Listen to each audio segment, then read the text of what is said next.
Usman, is Labour stealing reform UK's policies? And that's outrageous. I mean, for a start, Blue Labour has been campaigning on the nationalisation of steel, but don't forget there was a Labour Party before Tony Blair that was... In 2016, Nigel Farage scaremongered that if people voted Remain, British Steel would collapse. People voted for Brexit, and here we are in 2025, and British Steel continues to collapse.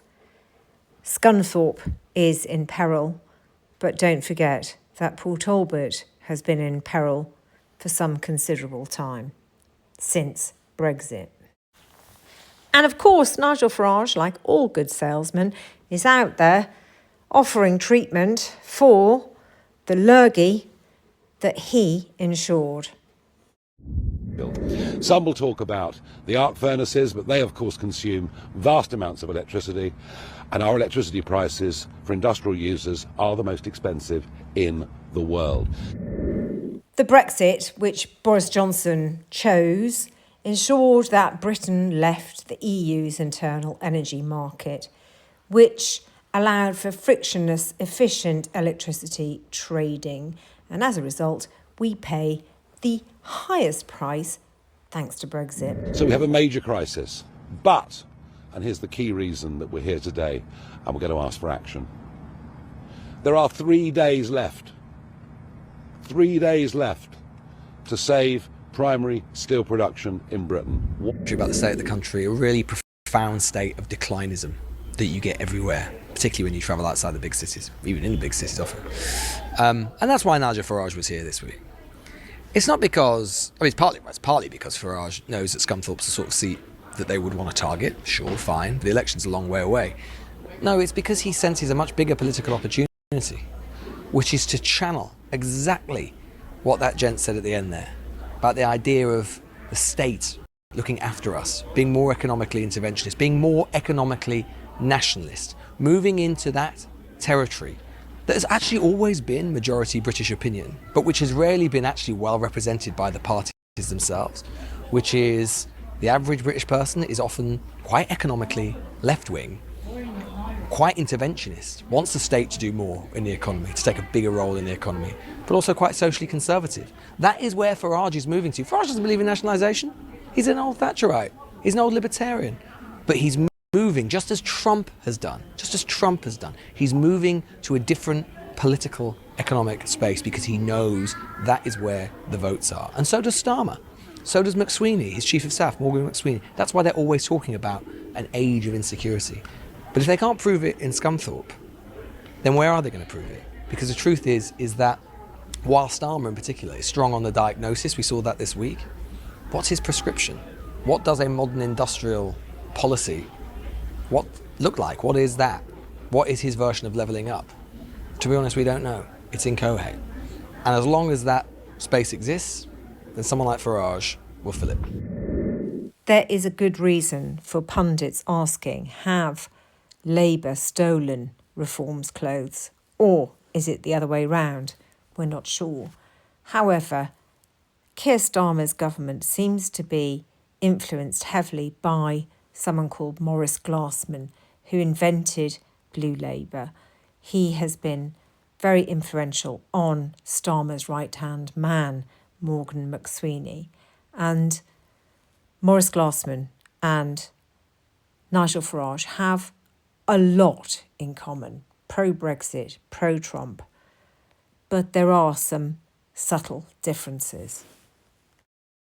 Usman, is Labour stealing reform UK's policies? And that's outrageous. I mean, for a start, Blue Labour has been campaigning on the nationalisation of steel, but don't forget there was a Labour Party before Tony Blair that was always committed to the nationalisation of the means of production, securing an economy that was not one for profit, but in the interests of people and particularly the working class. This is a glorious moment where suddenly younger people can see what an actual Labour government looks like.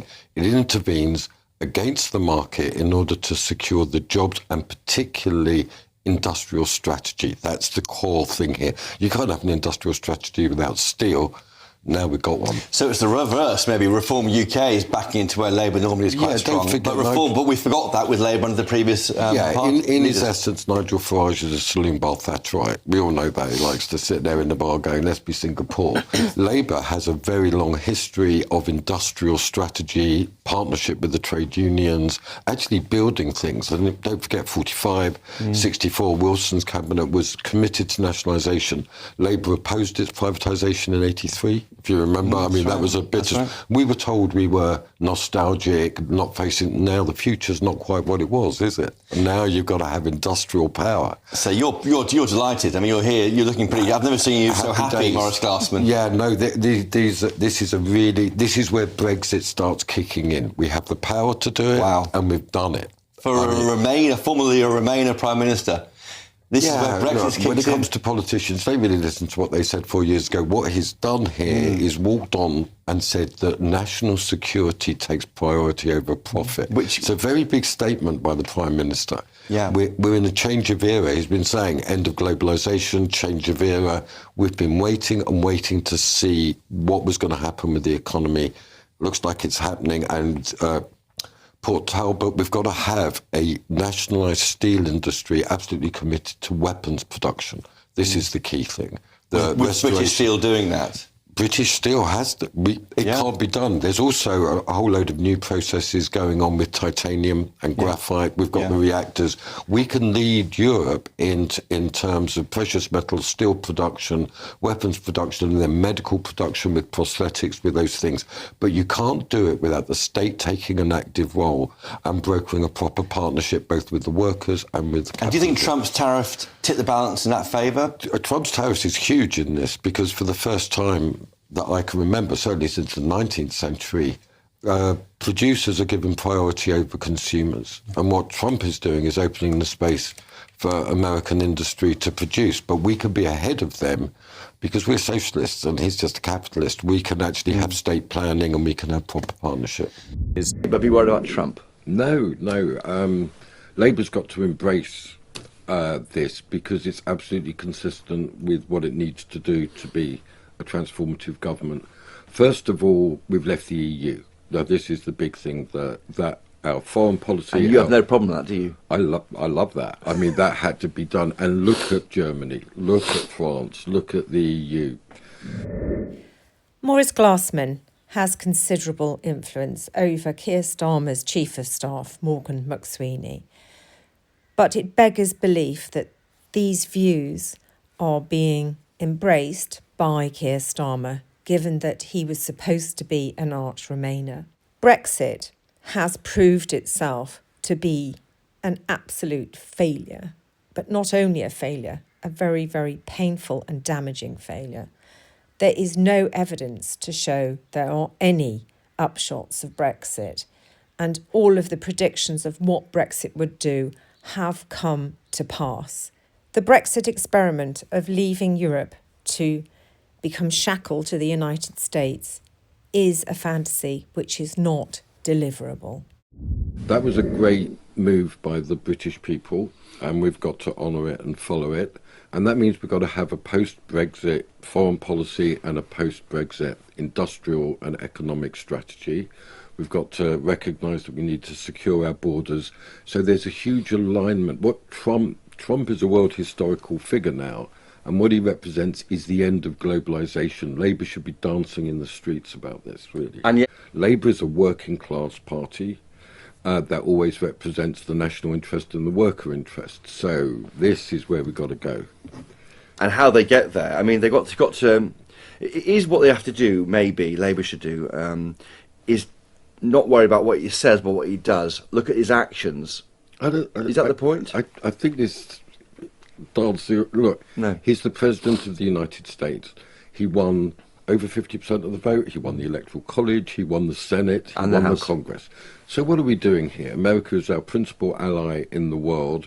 I don't think we should pay the slightest attention to the internal hysterias of American politics. What we've got to do is build a genuine alliance with the United States around the necessity of industry, of reshoring, of breaking the globalized economic system, of pursuing our national interests, and particularly we've got the major problem for me is that our army is 75,000. In order to be an actual army, it's got to be 100,000. Last year on Talk TV, Caelan Robertson, who used to be with Byline TV, took on Richard Tice from the Reform Party about their sudden conversion to caring about British Steel and trying to forget that Brexit caused its problems. This morning. Thank you, Richard. Nice to talk to you. That's Richard Tice, leader of Reform, whom you've annoyed immensely this morning. Good. It's got nothing to do with Brexit whatsoever. I've been down there. I've spoken to union leaders. I've said that I should present to 2,000 workers down there, our most important... Well, Richard, you said you spent all this time down there. Where's the reporting about it? Where's your video about it? I mean, it's not me saying it's Brexit, by the way, Richard. This is the steelworkers. This is the ex-Prime Minister of Wales. This is literally everyone in the town. Where is it? Caelan, I was down there last Sunday evening talking to a load of voters, including steelworkers, in Port Talbot. I was speaking last Sunday evening. Richard, the only reason that people think it's net zero is because the garbage that was being put out on GB News saying that it was all because of net zero every single minute since that plant closed, and there was nothing to really back that up. Just because we have new targets about green energy doesn't mean that that's the reason that most of our industries are failing in this country, that we're not basically serious on the world stage anymore. We can't export things like steel at the same rate we used to be able to do because of export and import taxes of the type of materials we need to get into this country. This is the steelworks themselves who voted Brexit, your Brexit, who told me on camera, if you watch the report, that they regret that vote because it's made their jobs more unstable. All right. What do you say to all of that, Richard? Caelan also mentioned about offshore wind, the renewable industry. No, but answer that bit, Richard. The reason that Caelan said that it's not competitive is because of the very high electricity costs. Because Caelan was making a deliberately anti-Brexit, misleading documentary. Sorry, do you think I paid these people to say this, Richard? If you watch the video, these are steelworkers in their uniform from the steelworks in Port Talbot saying, I voted leave, I regret it, it's made my job less stable. Do you think I kind of paid them money to say that? Okay, do you think they're actors? Who are these people then, Richard? Caelan, you are obsessed with Brexit. You say that I'm obsessed with this, Richard. I'm obsessed with Brexit. I'm actually obsessed with the truth. You're obsessed with hiding Brexit and lying about it. This is what GB News put out, constantly saying nothing has anything to do with Brexit. It's anything other than Brexit. When Steelworks closed down and everyone who works there that I spoke to on camera, which you can watch on Byline TV, say that it's because of Brexit, you don't put any... Where's your report about it? Where are your videos? Richard, what do you say to that? Caelan doesn't seem to understand. The steelworks is not closing down. It is demolishing the blast furnaces and replacing them with electric arc furnaces. It's extraordinary that a man who claims to have been down there and spoken to people doesn't understand that simple, basic fact. No one else around the world is building electric arc furnaces. They're not doing that in Asia because blast furnaces make stronger steel. So, Caelan, what we're now having to do is we're now going to have to import the stronger steel from blast furnaces from overseas, which is going to add even more CO2. It's the absolute definition of madness. Look, I think that Brexit is a great opportunity that they haven't yet properly taken advantage of because they haven't deregulated, they haven't got rid of unnecessary rules and regulations, and they haven't lowered... So how long do you need, Richard, for it to be a great opportunity? Because that's all you ever say. No, but is his point not that the kind of Brexit we've ended up with has resulted in this situation? But there is no kind of Brexit that would work. There is no type of Brexit that would work. It's fundamentally a failed idea. All right, Richard, I'll give you the final word to Caelan. Caelan, why is Germany in recession? We might be flatlining. They're doing even worse. And yet people like you want to rejoin the failing, sclerotic European Union. Why do you want to rejoin a failing model, Caelan? Why is it that Britain had the slowest GDP of any country, literally in the developed nations of the last couple of years? Why is our economic growth slower than any other developed nation in the West, Richard?